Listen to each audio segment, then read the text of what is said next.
I don't want to be just a nagger, but I want to do my job and I want everyone else to do their job very well. And I have an expectation and, I set the standard from the beginning. But also there's room for play and room for fun and creativity, and room for expression where people would say things that, maybe they wouldn't tell someone or somebody at home or even their parent, but also we're bringing it in to where they can still listen and respect. And just kind of holding myself there is a good space for me, is when I realize I don't need to be anyone's mommy, but I'm here and I'm with you and you're with me and we're all in this little family together. So I'm going to help you and you're going to help the person next to you and we're going to all help each other in turn. Welcome to the Coffee Experts Club, where we discuss all of the insights, expertise, and drama that goes into making your passion your profession. Our hosts, Aaron, Ben, and Drew, are 3 coffee experts who have taken their coffee experience and turned it into true expertise. They have consulted with major coffee brands throughout the United States and beyond, providing operations expertise and growth strategy for drive-through openings, multiple locations, and everything in between. So brew yourself a cup and hang out a bit with the Coffee Experts Club. Welcome to Coffee Experts Club. Thank you guys for being willing to jump in. Regan, thanks for being with us. I appreciate you being here. Yeah, So- happy to be here. Anybody tuning into Coffee Experts, Miss Tasha, she's like an old hand. She's been here a long time. She's been around forever. But, we've been asking her, hey, bring in some of your managers, especially some of the badass ones, and let's get you to talk with them just about growing coffee business. For those of you who are new and just seeing us for the first time at Coffee Experts, the opportunity is to hear experiences from other people and grow in their opportunities from other people for the sake of elevating our own things. All of us are facing pretty consistent things. None of us are doing rocket science, whether it's stuff that we're helping start in Belize. We've got a coffee brand that's kicking off in Belize right now. That's awesome. We just helped with the grand opening up in Montana, where I know Drew was down living in Reno for 4 months. Towards the tail end of last year and beginning of this. So I think that wherever it's at, we're all facing something pretty similar. And sometimes when you hear people talk about what they're facing, what they've gone through, things they've learned, you're able to self-actualize yourself in their position, and it opens up something else in your brain where you're like, oh, no, that's actually good. And I'm actually going to jot that down. And I'm actually going to try and plug that in. And that's what Coffee Experts is all about. It's just getting together with awesome people that are doing great things in coffee, not people that are just theorizing about it, but people are actually doing it in the day-to-day.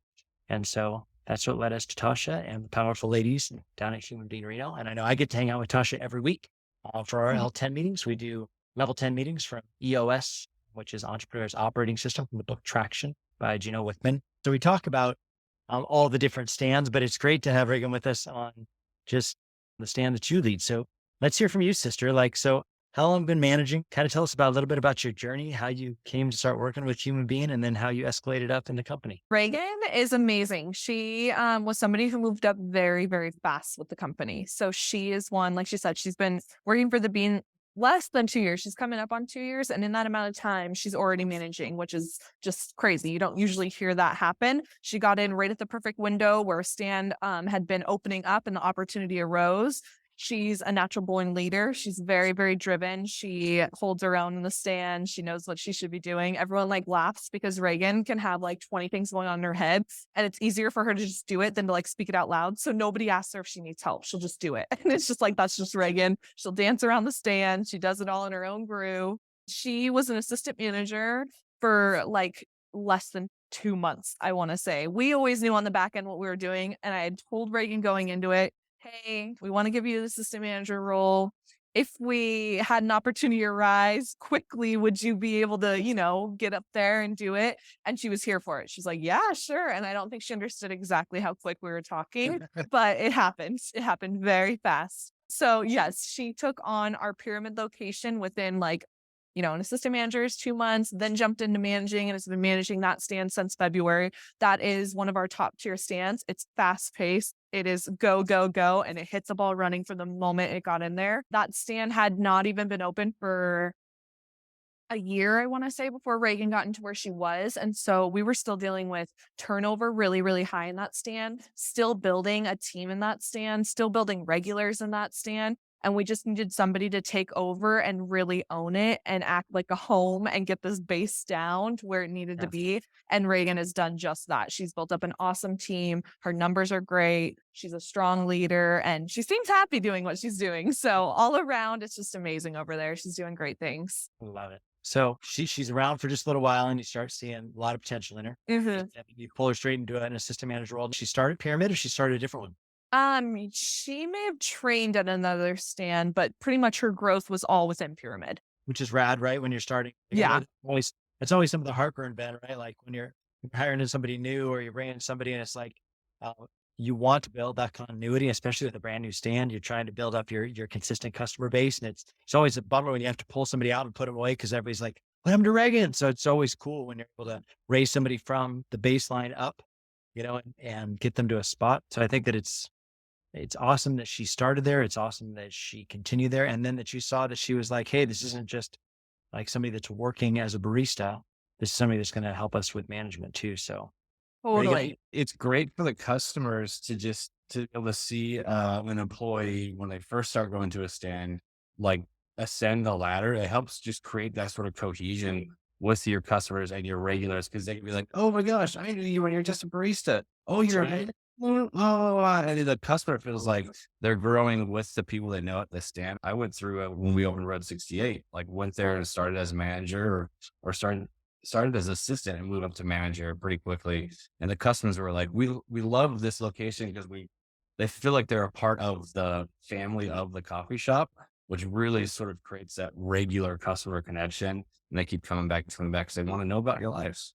Absolutely. And especially getting somebody in at like the beginning of an opening of a stand too, like it's even that much more the greatness built into it. They're like, I've truly been here from the beginning. I've seen the stand grow. I've seen you grow. It's just awesome. They feel like a part of something so much bigger. It really does create like that sort of like hometown brand type feel like the customers love and they just don't get like at a Starbucks, a giant corporation where they feel like they're just like a number coming through the drive through. Like if you can create that real strong hometown tie into your brand to who you are as a coffee company, it sort of cements yourself in the community around you because customers are like, I know these people. I've seen them grow. I know this kid. I know him by name. I know everybody who works there and they know me. I love my drink there because it's so familiar. That's something that you can't really like just recreate off the cup. It has to happen naturally and it happens really well. They can see the employees grow like that, which is great. Yeah. And we are firsthand that everybody's like surprised when we tell them we're a franchise. They're like, what? No. They usually realize it when they go to like Idaho or somewhere else. They're like, there's beans in Idaho. We're like, yeah, we know. And they're like, no. It's like, we thought you were local. So yeah, it builds it up for sure.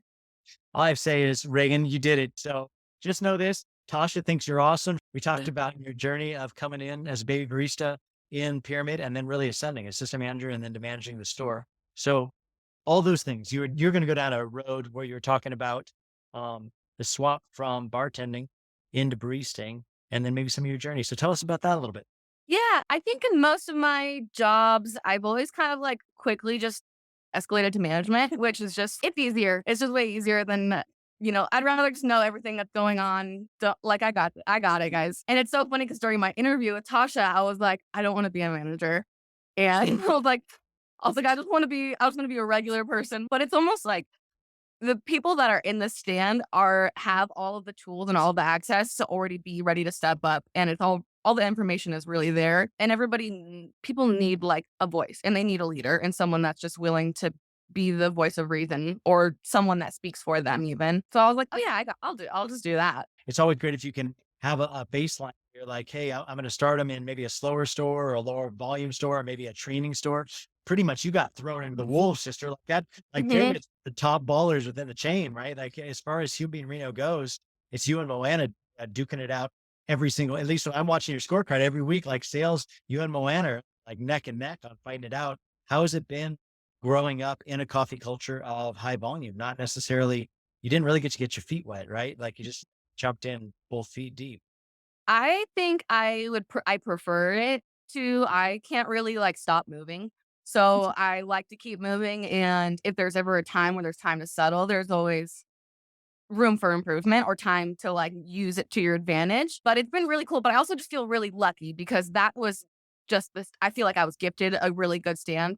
Like I can't take full ownership of how good it does, but it is like nice to see in comparison, at least just from last year's sales. I'm like, is it really that much of a difference? Or, things like that. But I just want to like maintain and like excel as much as possible. I don't want to ever like lose that momentum that we've already had. And that's just kind of been the expectation from the beginning, honestly. I'm curious also with your bartending background, like, which do you think is most difficult? Is it bartending or like coffee tending?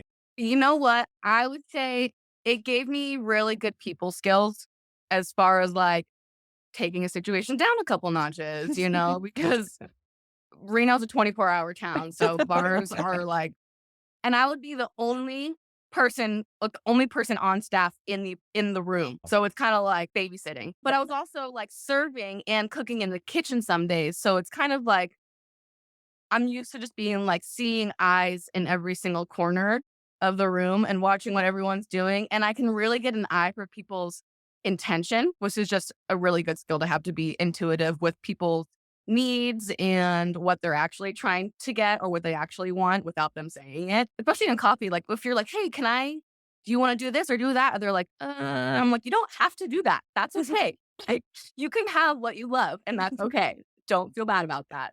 Just kind of having that, like knowing what people really anticipate and what they really need and having a feel for just giving them exactly what they want or what they need, even if they don't know what they want. Two questions we always get to in the call is, and you can take whatever order you want. And that is one of the greatest things that you've learned or that you've taught. And then one of the hardest things that you've had to go through, either past or present. So you can choose it however you want to, but we'd love to hear from you some wisdom from the mighty Regan of how she has navigated coffee. You know what? Coffee or like management in coffee? Anything. You can speak to what you Anything. want. I think that personally is I love, and Tasha's probably heard this, I have this kind of like joke going on in my head of like Uncle Regs, like that's me. Because I like the idea of being that person that is like, and this is always the hardest thing, that person that you respect and love, but also someone that you can listen or that you can share things with and talk to. And it's like you never want to disappoint that person, like you have a respect for them, but you're not like scared of them. That's at least my personal view. And I have that balance of like, I don't want to be just a nagger, but I want to do my job and I want everyone else to do their job very well. And I have an expectation and, I set the standard from the beginning. But also there's room for play and room for fun and creativity, and room for expression where people would say things that, maybe they wouldn't tell someone or somebody at home or even their parent, but also we're bringing it in to where they can still like listen and respect. And just kind of like holding myself there is a good space for me is when I realize I'm like, I don't need to be anyone's mommy. I don't need to be their mom and take care of things that I'm not supposed to take care of. But I'm here and I'm with you and you're with me. And we're all in this little family together. So I'm going to help you and you're going to help the person next to you. And we're going to all help each other in turn. It has been such a great thing too, with Regan coming in with not having a true team. Like Regan had to build that up from the ground. I mean, it was really, really rough when Regan got in there. And so for her to come in with that demeanor of Uncle Regs and making sure that there's like a fine line of getting shit done, but also being done in a respectful manner and room for play, it really has helped her team. And it's such a fine line. And I feel like Reagan's done such a good job. Tosh was just talking about how you're somebody that's always doing, and you're always moving and you're always thinking and you're like, there's a million different things going on in your head that you're just getting things done. And I think when you lead from example, then it begs the respect of, this isn't somebody that's just telling me what to do. This is somebody that if I don't get this done quick enough, they're probably going to push me out of the way and they're going to do it themselves. Mm-hmm. I feel like that kind of respect like reads a wanting to rise to that one too. I mean, like you've earned it and then they want to rise to it. They want to make you proud. They want to do right by you. And then it also breaks down some of those walls where they're able to communicate, like you're saying, like get vulnerable a little bit, share things, like let it become more of like a cohesive team. So I think that's awesome. Yeah, I feel really lucky to be able to not just like develop, but like spot out those people. Cause some of these things, yes, they can be taught to an extent, but a lot of it is just built into people from the beginning, just being like naturally motivated and intuitive and wanting to cater to people's needs it's something that's like a muscle you have to learn. And if I can show them, I'm like, you can do it. You can make small talk. I know you don't like to keep small talk, but you can do it. Don't turn your back. Like let's have some conversations. Yeah. Mm-hmm. I love it. So that's something that you're good at. Tell me something that's been tough. What's been a tough like hurdle to get over? Something that you've had to work your way through. Something that maybe didn't come as easy, and you're just like, man, that was a son bitch that we had to deal with. We pushed our way through it. I think it's so crazy because it's only been such a short amount of time, but I'm realizing that there's like cycles almost that go up and down, and then there's like a plateau, and I'm like, things are a little too good right now. So I think that in that cycle is I almost like struggle with imposter syndrome almost Uh, of like, am I capable of this? Am I this person to do that, can do this and step forward and be the voice? Because it's always a little bit of a learning step for me too, whenever it's just a new step in the cycle. I think that's like my constant struggle and lessons that I'm getting taught is like, oh yeah, I got this. So like, can I do this? I'm like, oh no, yeah, I got this. And I think just like questioning myself, getting in my own head, overthinking the power that I do have and like the platform that I have is really special. And, I don't want to mess it up. That's really it. Is sometimes I'm just questioning, like, did I do that? Did I say the right thing at that right time? And then I think the fact that I'm reflecting on it is just enough to grow, and to just keep going. we talk about imposter syndrome a lot on Experts Club. You'd be surprised. And the funniest thing about every time, and Ben can concur with this, like the funniest part about it is the people that are vulnerable enough to talk about it the most, you're always like, what in the world? That person struggles with imposter syndrome? Because you're like, that person's freaking badass. Like what is that person struggling with imposter syndrome? And I think just to edify you for a minute, like you're managing $1 million+ store, like you're killing it. And if you sucked at this and you've been, you keep saying it's only been such a short time, February is not that short of a time. If you sucked at this, we would be seeing it. You know what I'm saying? Like we'd be seeing it in your sales dropping. We'd be seeing it in your scores dropping. I see your scorecards every week. You know what I'm saying? Like we would see it that if you weren't good at what you were doing, it would have been apparent by now. And I think that obviously it's a good thing for us to be humble enough to realize we don't know everything. We're always still growing. We're always still learning. You know, I think that obviously having that respect for people like Tasha, who is a seasoned badass that's proven herself for years now, you know, in a role and like learning from somebody like her, but also realizing, no, I can hold my own. I can hold my own space and having almost like that personal pride, that personal confidence of, no, I can do this because, and the way I do this is that I've been doing this. I think that we're always looking for, well, there's got to be somebody out there that knows this better than me, has done this longer than me, and for sure they're out there. But at the same time, people become those people by stepping into the role that you stepped into and actually living that high level badassery day after day, week after week, month after month, and then growing. And I think that that's just the story of Pyramid. That's the story of Pyramid Reno is Ben and I talk about it all the time. Drew and I talk about it all the time. Even our time at Roasters with 15 locations at a roastery. And like you guys have more ringers than Roasters have, you know, as far as more high volume stores. We had some really big stores that were monsters. But at the same time, we also had some low performing stores. You know, not all of our stores were ringers. You guys chose some really bang them up locations in the city of Reno, and you're running one of them, sister. So kudos to you and well done. One of the best cures for imposter syndrome too, especially in the coffee industry, is when you can raise up a mentor, one of your own employees, and send them out to manage a location, and they're successful. I mean, I got to do that a few times at Roasters, and it's just like if they go out and they're running a stand and successful stand, you're like, oh, I do know what I'm talking. I grew this employee, I mentored this employee, and now they're doing as well, if not better than I was. I mean, that happened a couple of times actually. I sent down a couple of managers that I trained up, and I'm like, oh man, they make me look kind of bad actually. We'd send Ben back out to grand openings, and then eventually Ben was like, hey, I'm just going to run the parking lot. It's neat out there. And I realized I'm not the fastest anymore. I'm not the best anymore. Yep. Like came from a place where I was those things, but there are great people coming up underneath me. And I do think, Ben, you're really right. Like that. Jim Collins has got that great book, Good to Great, you know, where he goes in, and if you guys have never read that book, it's an amazing book, but he parallels two companies that had all the same opportunities, came up at the same time, had all the same assets and resources at the same time, were challengers in the same market. And you'll watch one take off way up ahead of them, like name brands that we all know, Walgreens and different chains that are out there. But the differentiator he pulls out, and he did like thousands and thousands and thousands of hours of research and pulled apart all kinds of data. The similarities and the ones that rose were their ability to raise up next generation leaders. the ones that get their ego too stuck in, no, I've got to be the man. I've got to be the woman. I've got to be the boss.